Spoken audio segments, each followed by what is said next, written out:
सब कुछ तुम्हारे पास में है। शुभ क्या है किसी और से मत पूछो, खुद से पूछो। धर्म क्या है, सत्य क्या है, ये बाहर के शास्त्रों को पढ़ने की आवश्यकता नहीं। तुम्हारी कॉन्शियस, तुम्हारी आत्मा, तुम्हारी अंतरात्मा स्वयं बता देती है। जब भी तुम किसी काम को करते हो ना, तो भीतर से एक आवाज आती है। जब भी किसी काम को करते हो, गलत काम करते समय भीतर से आवाज आती है, इसको मत कर। वो आत्मा में परमात्मा की आवाज होती है, उसको मान लेना। जब आदमी किसी की हत्या करने के लिए आगे बढ़ता है, तो भीतर से आवाज आत्मा में आती है परमात्मा की, ऐसा मत कर। उस आवाज को दबाने के लिए फिर वो शराब पी लेता है। उस आवाज को जो भीतर से उठती है, उसको बार बार दबाता है। दूसरे की हत्या करने से पहले, इसलिए मैं कहता हूं, व्यक्ति आत्महत्या करता है, खुद की आत्मा का हनन करके आगे बढ़ता है। शुभ क्या है ये किसी और से न पूछो, धर्मशास्त्रों में पढ़ने की आवश्यकता नहीं, तुम खुद से पूछो। शुभ क्या है, धर्म क्या है, सत्य क्या है। तुम्हारी आत्मा को सब कुछ पता है। एक अनपढ़ आदमी भी जानता है धर्म क्या है। किसी का बुरा न करना, क्योंकि तुम्हारी कॉन्शियस कभी इस चीज को अलाउ ही नहीं करेगी। लेकिन आत्मा की आवाज आज दबा दी गई है, आत्महत्याएं हो रही है। बाहर तो आत्महत्याएं भी इसलिए हो रही हैं, आदमी मरना क्यों चाहता है? उसको लगता है ये दुनिया अब बेगानी है, उसको अपने भी पराये लगने लगते हैं। जिंदगी से आदमी उब जाता है। वो निराशा, वो हताशा, वो अकेलापन, वो असुरक्षा का भाव, वो अनास्तिकता व्यक्ति को आत्महत्या के लिए, सुसाइड के लिए मजबूर कर देती है। इसलिए प्राणायाम करना, प्राणायाम करने से शुभ तुम्हारे भीतर से निकलेगा। प्राणायाम के करने से फिर तुम आत्महत्या नहीं करोगे, दूसरों की हत्या नहीं करोगे, दूसरे प्राणियों को भी नहीं नोचोगे। आदमी क्या करता है, खुद अपनी जीभ के स्वाद में मांस खाने लग जाता है। लेकिन जरा विचार करो, तुम्हारे शरीर में सुई भी चुभती है तो पीड़ा होती है, और तुम मुर्गे खा जाते हो, बकरे खा जाते हो, शुअर खा जाते हो, गाय खा जाते हो, भैंस खा जाते हो, कुत्ते खा जाते हो, सांप खा जाता, आदमी सब कुछ खा रहा है। लेकिन विचार करना जरा, जब तुम कहीं जंगल में अकेले हो और तुम्हारे गले के ऊपर कोई छुरी लगा करके काटे, तुम कैसे लगेगा तुम्हें? जिस तरह से तुम्हारा गला काटने पर तुम्हें पीड़ा होती है, इसी तरह से जितने भी प्राणी जिनको आदमी खाए जा रहा है अपने जीव के लोभ में, उन सबको पीड़ा होती है। बस बात इतनी है, इसकी गवर्नमेंट है, उनकी गवर्नमेंट नहीं है। इसकी आवाज सुनी जाती है, उसकी आवाज कोई नहीं सुनता है। लेकिन वो तड़फता है, वो बिलखता है, वो प्राणी जिसकी हत्या की जाती है, और आदमी उसके मांस को खा जाता है। मांसाहार शुभ है या अशुभ, किसी शास्त्र में पढ़ने की जरूरत नहीं। जरा संवेदनशील होकर के देखो, यदि तुम थोड़ा सा भी विचार कर लोगे, मांस खाना बहुत दूर की बात है, तुम किसी प्राणी को डंडा भी नहीं मार सकोगे, किसी प्राणी को कष्ट भी नहीं दे सकोगे। और ये बात अब पैदा होनी चाहिए कि हम जो है मांसाहार से बचे। और मैं तो कहता हूं, जितना एक आदमी को, इंसान को मारने पर जुर्म होता है, अपराध होता है, उतना ही किसी प्राणी को मारने पर अपराध होता है, वो जुर्म होता है। और जिस तरह से किसी आदमी की हत्या करने पर व्यक्ति को सजाए मौत या फांसी की सजा होती है या आजीवन कारावास होता है, इसी तरह से निर्दोष प्राणियों की हत्या करने वालों को आजीवन कारावास और मौत की सजा होनी चाहिए, क्योंकि उनको भी तो आखिर जीने का अधिकार है। क्या वो प्राणी नहीं? क्या उनको भगवान ने नहीं बनाया इसलिए कि तुम्हारी सत्ता है, तुम पीएम हो, तुम सीएम हो, तुम्हारे न्यायालय, और उन मूक प्राणियों की आवाज कोई सुनने वाला नहीं है, इसलिए उनको क्या मार ही देना चाहिए कि काट ही देना चाहिए। इसलिए मांसाहार कभी भी शुभ नहीं हो सकता, और किसी भी धर्म में इसको अच्छा नहीं माना है। सब प्राणियों पर दया करो, उनको भी जीने दो। तुम्हारे घर में कोई बकरा होता है, तुम्हारे घर में कोई बिल्ली होती है, कोई कुत्ता होता है, गाय होती है, कितना प्रेम करती है तुमसे। घर में कोई दुख की घड़ी होती है तो मैंने देखा है, क्योंकि मैं भी एक किसान के घर में पैदा हुआ हूं, मैंने देखा है जब घर में जो प्राणी होते हैं, जब कोई दुर्घटना हो जाती है तो उनकी आंखों में आंसू आ जाते हैं। आपके घर का जब घर में मातम सा छा जाता है तो घर का कुत्ता भी रोने लग जाता है। अरे इंसान, जो तेरे दुख में तेरा सहभागी रहता है और तेरी सुख में जो खुशियां मनाता है, अपने घर में जब वो होता है तब तुझे लगता है कि ये तो मेरा है। लेकिन वही प्राणी जब कहीं और होता है तो उसको काट के खा जाता है। यूं तो तू भूतों से डरता है, लेकिन अपने पेट को शमशान बना लेता है। ये बोलो भूतों से डर लगता है, मैंने कहा तेरे भीतर कितने भूत है जरा देख तो सही। आदमी ने कब्रिस्तान बना लिया अपने पेट को, शमशान बना लिया अपने पेट को, और यूं कह रहा है मैं पढ़ा लिखा हूं, मैं समझदार हूं, मैं क्वालिफाइड हूं। देखो, यदि तुम किसी प्राणी की हत्या करोगे तो ये सृष्टि एक प्रतिफल है। आज तुम किसी को मार रहे हो, कल खुद मारे जाओगे। इसलिए याद रखना, जो है किसी भी प्राणी की हत्या करना कभी शुभ नहीं हो सकता, मांसाहार खाना कभी शुभ नहीं हो सकता। ये आपके लिए भी नहीं, आप ही के लिए नहीं खाली बता रहा हूं, ये आप जिन बच्चों को शिक्षा देते हैं उनके लिए भी बता रहा हूं, मांसाहार कभी शुभ नहीं हो सकता। और जब तुम किसी प्राणी को पैदा नहीं कर सकते, तुम एक गाय को एक भैंस को तुम नहीं पैदा कर सकते, कम से कम एक इंसान किसी दूसरे प्राणी को पैदा नहीं कर सकता, तो तुम्हें मारने का हक कैसे? जब तुम एक गाय को पैदा नहीं कर सकते, जब तुम एक बकरी को पैदा नहीं कर सकते, तुम एक शुअर को, तुम्हारे पेट से तो नहीं पैदा होता है ना, तुम उसको पैदा नहीं कर सकते, तो तुम्हें मारने का हक किसने दिया? तीसरी बात, जब किसी प्राणी को मारा जाता है ना, तो उसके भीतर एक क्रोध होता है, एक प्रतिशोध होता है, घृणा होती है, और उसके खून और मांस में घुल जाती है, और उस घृणा, उस क्रोध और प्रतिशोध से घुले हुए मांस को, खून को इंसान खा जाता है, उसकी करुणा मर जाती है। इसलिए मांसाहारी कभी भी बहादुर नहीं होता। मांसाहारी क्रूर हो सकता है, वह बहादुर नहीं हो सकता, वह पराक्रमी नहीं हो सकता, वो बलवान नहीं हो सकता। यह हमारा भ्रम है कि मांसाहारी बहादुर होते हैं, मांसाहारी कायर होता है, वो आदमी तो हत्यारा होता है। हत्यारा होना अलग बात है, बहादुर होना अलग बात है। बहादुर व्यक्ति दूसरों की जान को बचाता है, और हत्यारा व्यक्ति दूसरों की हत्या और कत्ल करना जानता और कुछ नहीं जानता। इसलिए आपको एक बात, कि आज से एक व्रत लेंगे आप भी, कि मांसाहार नहीं करें, यह हमारा आहार नहीं है। और ये व्रत ले लिया तो ये अहिंसा का पालन। और ये महात्मा गांधी ने जिस अहिंसा की बात की थी, महात्मा गांधी ने तो कहा था देश आजाद होने के बाद में सबसे पहला काम ये होना चाहिए कि गायों की हत्या बंद होनी चाहिए और शराब बंद होनी चाहिए। लेकिन दोनों ही काम महात्मा गांधी के अनुगामियों ने बखूबी किए।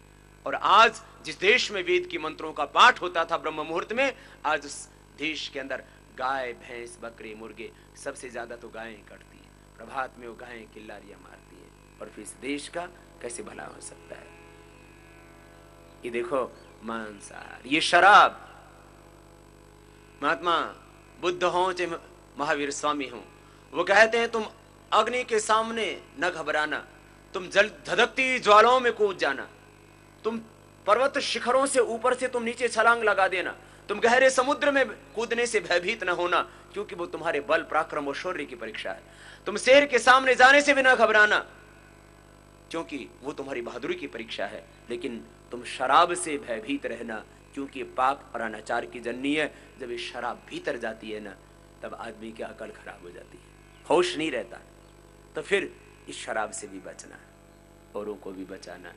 और ये बीड़ी और ये सिगरेट, देखो भगवान का ये मंदिर है शरीर। आज हमने पहले ही कहा था ये देह देवालय है, ये भगवान का मंदिर है, इसमें ये बीड़ी सिगरेट क्यों डाल रहे हो मेरे भाई? बाहर के मंदिरों की मूर्तियों को तो तुम अगरबत्तियां और घी के दियों से आरतियां करते हो, और भीतर वाले भगवान को बीड़ी, सिगरेट, तम्बाकू, गुटखा, जो गंदगी हो सो भीतर।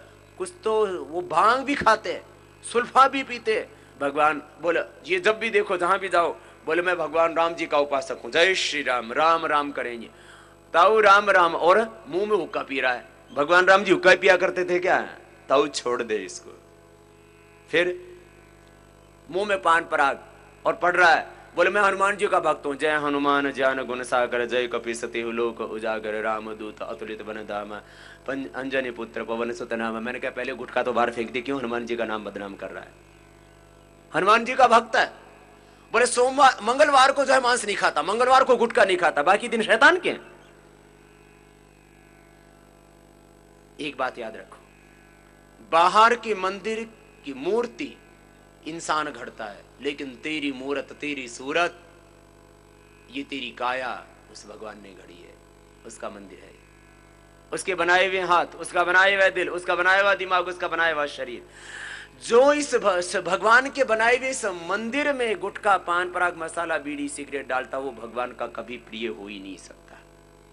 भगवान उससे हमेशा नाराज रहते हैं। और इसलिए जब ज्यादा दिन तक नहीं मानता ना, तो उसको कैंसर हो जाता। बोले बेटा ऊपर आ जा, तेरे नीचे रहने की तेरी जिम्मे नहीं है, तेरे ऊपर आ, बुला लेता है। इसलिए ये बीड़ी, ये सिगरेट, ये तम्बाकू। अब बाहर के मंदिर में तुम कभी सिगरेट जला करके और आरती करते हो? ओम जय जगदीश हरे, स्वामी जय जगदीश हरे, जो सिगरेट से आरती करे उसके सब संकट टरे, बोलते हो कभी? तो भीतर वाले भगवान को क्यों पिलाते हो भाई? भीतर भी तो भगवान है। बाहर के मंदिर की मूर्ति तो श्वास नहीं लेती, तेरी वाली तो लेती है। उसमें प्राण प्रतिष्ठा करते हैं, वो हमारी श्रद्धा और भावनाओं का प्रश्न है बस। लेकिन ये हकीकत है कि बाहर की कोई मूर्ति श्वास नहीं लेती, ये तेरी वाली मूर्ति श्वास भी लेती है। ये भोग बाहर के मंदिर, लोग घरों में भोजन बनाते, फिर भगवान जी को घंटी बजा के फिर खुद खा जाते। भगवान भी सोचते हैं देखो कितने चालाक है ये सब आदमी। लेकिन ये हकीकत है कि तुम्हारा ये भगवान ये भोग भी लगाता है, इसमें ये श्वास भी लेता है, और ये भगवान मदद भी करता है। बाहर का भगवान वो उससे आस्था रखते हो और उससे तुम्हारे भीतर श्रद्धा काम करती हो, अलग बात है। लेकिन ये भगवान मदद भी करता है, तुम बेसहारों को सहारा भी देते। तुम भगवान के रूप हो। इस सब देह को देवालय बना के रखना। और तुम एक पिता हो। जो पिता शराब पीता है, जो पिता तमाकू गुटखा पान पराग मसाला खाता है, वो पिता नहीं, वो हत्यारा है। क्योंकि उसके शराब तमाकू गुटखा पान पराग खाने पीने से उसके बच्चे खा सकते हो, और यदि कैंसर से उसकी मौत होगी तो जिम्मेदार कौन? तुम खुद होगे। इसलिए इस बात को समझ के जाओ। और आप तो यहां पर मैक्सिमम यहां पर जो हैं वो शिक्षक बैठे हैं। शिक्षक समाज का दर्पण होते हैं, वो आदर्श होते हैं, वो अनुकरणीय पुरुष होते हैं। एक गीता का श्लोक है, आप बोलेंगे, सभी बोलिए। यद्यद् आचरति श्रेष्ठ यत् यत् आचरति श्रेष्ठ तद तद एव इतरो जनाः तत् तद एव इतरो जन स यत् प्रमाणं कुरुते स यत् प्रमाणं कुरुते लोकस्तद अनुवर्तते लोकस्तद अनुवर्तते। आपका अनुकरण करेगा ये पूरा समाज। वो बच्चे जो आपसे शिक्षा दीक्षा पा रहे हैं, अब मास्टर जी बैठ करके सिगरेट पी रहे, बीड़ी पी रहे, कुर्सी पर बैठे हैं, बोले जा बेटा एक बंडल ले आना, फिर वो क्या करेगा? ये गलत। आप एक आदर्श, मैंने कहा था, आप गुरु वशिष्ठ, आप विश्वामित्र, आप पाणिनि पतंजलि के, गौतम कपिल कणाद जैमिनी के आप परंपराओं के संवाहक हैं। जरा सोचो, क्या उस परंपरा का संवहन कर रहे हो या नहीं? आज एक संकल्प लेके जाओ, आपको एक पिता बनना है। आप वो करो जो आपके पुत्र कर सकें। आप वैसे जीवो जैसे आपके बच्चे जी सके। आप यदि यहां बैठ करके शराब पी रहे हो तो बगल के पड़ोस के कमरे में सोच लेना तुम्हारे बच्चे की शराब उनके होठों से लगी हुई है। इसलिए आज एक संकल्प लेंगे, ये गुटखा, ये पान परागी, पान मसाला, ये तमाकू, ये सिगरेट, शराब, ये मांसाहार नहीं करेंगे। आज बीच में ही दक्षिणा ले लेते हैं, बाद में 2 दिन और कराएंगे, और आज दक्षिणा नहीं दी तो फिर 2 दिन का विचार करेंगे करवाई कि नहीं करवाएं। 4 दिन हो गए। वैसे दक्षिणा तो पहले दिन मांग ली जाती है, और आपसे दक्षिणा लिए बिना जाएंगे नहीं हम। और हम ऐसे फकीर नहीं हैं। और दक्षिणा भी हमने मांगने के लिए शुरू से व्रत ले रखा था, भिक्षा मांगने के लिए। इसलिए जब से घर से बाहर निकले तब से कुर्ता सिलवाया ही नहीं। झोली झोली है और बहुत बड़ी है पूरी। आप जितने भी डालोगे ना सब की आ जाएंगे, गुटखा मसाला बीड़ी सिगरेट आपको देना है। और आज ये व्रत लेना है। और आप ही को नहीं, एक ऐसा आदर्श राज्य बना दो, एक संकल्प की शक्ति ऐसी फूंक दो, एक ऐसा मंत्र, मंत्र मन विचार, कि पूरे राजस्थान के शिक्षक हम ये कह सकें कि राजस्थान का कोई भी शिक्षक शराब नहीं पीता, राजस्थान का कोई भी शिक्षक बीड़ी सिगरेट तंबाकू मसाला नहीं खाता। ये संकल्प आप यहां से लेकर के जाओ। ये संकल्प आपका हो, आदर्श आपको स्वयं। देखो, बच्चों के जीवन में आदर्श तब आएंगे जब आपका जीवन वैसा होगा। आप एक गुरु की भूमिका में है, और गुरु का बहुत बड़ा महत्व है हमारे शास्त्रों में। क्या बोलते हैं गुरु को? गुरुर ब्रह्मा गुरुर्विष्णु गुरुर्देवो परमेश्वर गुरु साक्षात पर ब्रह्म। अब गुरु, आप ब्रह्मा हैं, आप विष्णु हैं, आप साक्षात परमेश्वर हैं, और परमेश्वर होकर के बीड़ी सिगरेट पी रहे हो। क्या भले आदमी, कहां खो गए थे? आज आपको एक संकल्प लेना है। और इस देश की शिक्षा व्यवस्था जैसे प्राचीन गुरुकुलों में होती थी, हमारे वही मूल्य वही आदर्श होने चाहिए। पढ़ो, साइंस पढ़ो, टेक्नोलॉजी पढ़ो, भाषाओं से विरोध नहीं। मैं तो कहता हूं हर आदमी को अंग्रेजी भी पढ़नी चाहिए, कंप्यूटर भी पढ़ना चाहिए, साइंस पढ़नी चाहिए। ये जरूरी नहीं कि सारे संस्कृत भी पढ़ो, ठीक है, लेकिन उसके साथ में अंग्रेजी भी पढ़ो, भाषाएं बाधाएं नहीं होनी चाहिए हमारी भावों की अभिव्यक्ति में। लेकिन अंग्रेजी पढ़ना, अंग्रेजी बोलना भी, लेकिन भीतर से हिंदुस्तानी बने रहना, इस बात को कभी भी मत भूलना। भीतर से तुम भारतीय बने रहो, ऋषि संस्कृति के संवाहक बने रहो, इस बात को कभी भी न भुलाना। अब एक बात, आज कितने लोग अपने व्यसनों को मेरी झोली में डालना चाहते हैं? जरा एक बार हाथ खड़े करके बता दो। क्या सारे तैयार बैठे हैं? हाथ हिलाना जरा एक बार। व्यसनों को जब झोली में डालने के लिए पहले से तैयारी करके आए थे क्या?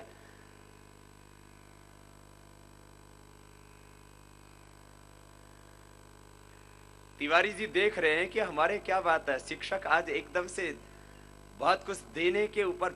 वैसे तो राजस्थान के लोग बड़े उदार होते हैं, हमने इसको सांस्कृतिक धरा का नाम दिया हुआ है। आज मुझे लगता है कुछ संकल्प गहरा उमड़ रहा है आपके भीतर। ऐसा करो, बहुत देर होगी, बैठे बैठे खड़े हो जाओ, दोनों हाथ सिर के ऊपर, दोनों हाथ सिर के ऊपर, श्वास अंदर भरते हुए पहले खड़ा करके अभी संकल्प कराएंगे, बाद में दोनों पैर पास में, श्वास अंदर भरते हाथों को ऊपर उठा देंगे, ऊर्ध्व ताड़ासन कीजिए। एक, ये बच्चों की हाइट बढ़ाने के लिए भी आपको करवाना ही है। हाथों के हथेली ऊपर उठ की ओर, एड़िया ऊपर उठ जाएंगे, पंजों पर भार, दो, श्वास छोड़ते हुए नीचे, 3, 4, 5, 6। अब दूसरा अभ्यास, हाथों को प्रतार दी, तिर्यक ताड़ासन, पैरों में थोड़ा फासला, श्वास अंदर भरते दाहिनी ओर जाएंगे आप, कीजिए 1, दाहिनी ओर राइट साइड में, दाहिनी ओर राइट साइड, दाहिनी ओर सज्जी ओर, 2, बीच में रुके, 3, दूसरी ओर से दृष्टि सामने, 4, 5, 6, 7, 8, 9, 10, 11, 12। हाथ नीचे, दोनों हाथ सामने, श्वास अंदर भरते दाहिनी ओर जाएंगे सर, कीजिए 1, दाहिनी ओर, 2, 3, 4, 5, 6, 7, 8, 9, 10, 11, 12। दोनों हाथ अब नमस्कार की मुद्रा में, अब दोनों पैर पास में। आज आपको संकल्पित होकर के जाना है, और केवल शिक्षकों की बात नहीं, जो भी यहां पर आ रहे हैं, एक दूसरे की तरफ से देख रहे कुछ। सबको खड़े रहना है, किसी को बैठना नहीं है, दोनों हाथ जुड़े हुए। अब बोलेंगे नहीं, सामने देखो मेरी तरफ।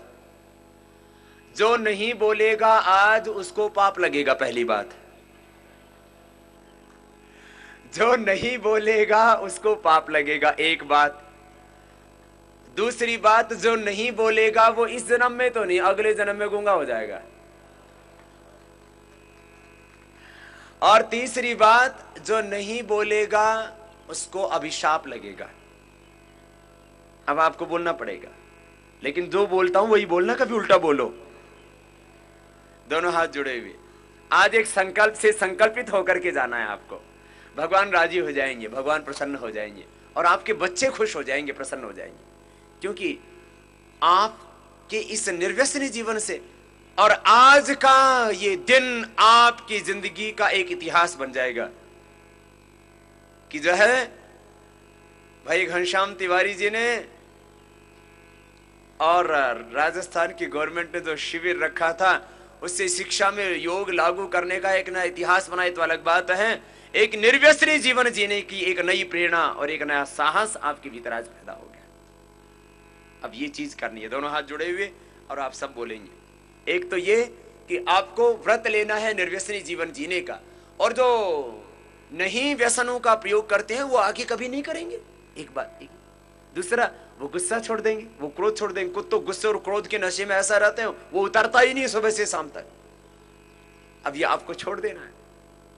दोनों हाथ नमस्कार की मुद्रा में जोड़े हुए सामने, दोनों पैर पास में, और अब मैं जो मंत्र बोलता हूं उसको बोलेंगे। और एक एक व्यक्ति, आपको वैसे दायित्व तो बहुत ज्यादा का मिलेगा क्योंकि आप मास्टर ट्रेनर्स हैं, इसलिए आपको 100-200 जितनों को भी सिखाना होगा, दूसरे टीचर्स को वो तो सिखाना ही है, उसके अलावा आम आदमी को भी सिखाना है, टीचर्स को भी सिखाना है, बच्चों को भी सिखाना है। बहुत बड़ा व्रत लेकर के आप जा रहे हैं। देखिए सभी बोलिए, ओम अग्ने व्रतपते व्रतम चरिष्यामि तच्छकेयम तन्मे राध्यताम इदम अहम अनृता सत्यम उपैमि।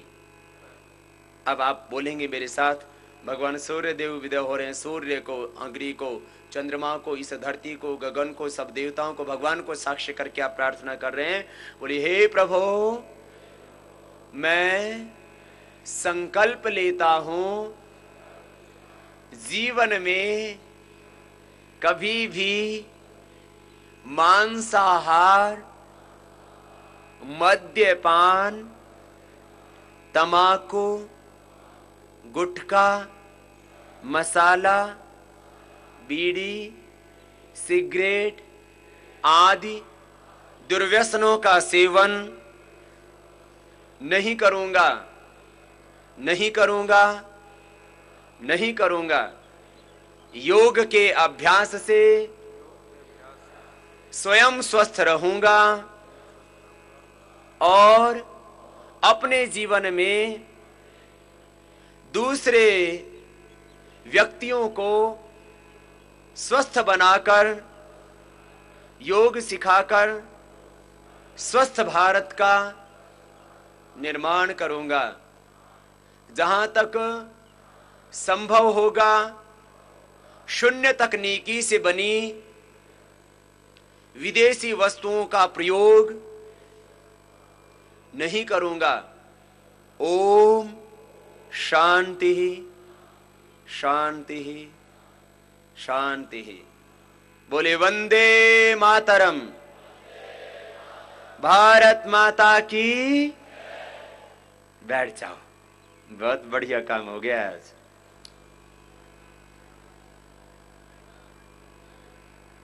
बहुत से तो सोच रहे होंगे स्वामी जी आज तो फंस गए। फंसे नहीं हो, आज मुक्त हो गए हो। फंसे हुए तो पहले थे भाई। बैठो बैठो, एक बार बटरफ्लाई कर लो आप दोबारा। बैठ जाओ, बैठ जाओ। आज एक नए संकल्प से संकल्पित होकर के जाना है।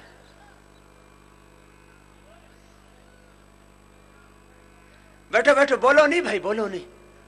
अब आज काम हो गया बस। तो ये आज एक बहुत बड़ा संकल्प लिया है आपने। बहुत बार सोचते थे आप भी कि छोड़ देना चाहिए इसको। आज इस नए संकल्प से आप संकल्पित हुए हैं और बैठ जाओ सीधे। आप आपको हम करा रहे थे कपालभाति प्राणायाम और उसी को अब आगे बढ़ा देते हैं। छुड़वा दिया बहुत कुछ, गुस्सा भी छूट गया, क्रोध भी छूट गया, बीड़ी सिगरेट ही छूट गई। आज से खर्चा भी कम हो जाएगा घर का, बहुत फायदा होगा। ये शरीर जो फिर भगवान ने दिया भी देश के काम आएगा। ये बीड़ी पीना यही कोई जिंदगी का मकसद है? देश के लिए काम करो। शराब पीना कोई जिंदगी का मकसद है? आप कुछ ऐसा करके जाओ जिससे जिंदगी में कोई नया इतिहास बनाओ, और यही काम आपको यहां सिखाया जा रहा है। और एक ऐसे आदर्श, ऐसे मूल्यों, ऐसी परंपराओं का जीवन जियो जिस पर अनुकरण कर सके वो देश के बच्चे, जिन